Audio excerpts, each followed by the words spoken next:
ചിന്താപ്രഭാതം. സൗന്ദര്യം, സമ്പത്ത്, സാഹചര്യങ്ങൾ ഇവയൊക്കെ എന്ന് വേണമെങ്കിലും മാറാവുന്നതാണ്. അവയുടെയൊക്കെ തിളക്കം നോക്കി ആരെയെങ്കിലും നമ്മൾ സ്നേഹിച്ചാൽ ഈ മാറ്റങ്ങളുടെ കൂടെ നമ്മുടെ മനസ്സും മാറും. നോക്കിയും കണ്ടും നല്ലതിനെ സ്വാംശീകരിച്ചും തിന്മയെ ഒഴിവാക്കിയും ശരിയുടെ നേർപ്പാതയിൽ സഞ്ചരിക്കുക.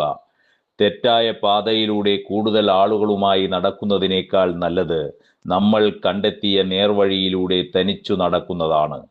നമ്മുടെ നേർപാതകൾ നമ്മൾ തന്നെ തിരിച്ചറിയണം. ജീവിതം വിധി പോലെ വന്നു ഭവിക്കുന്നതാകരുത്.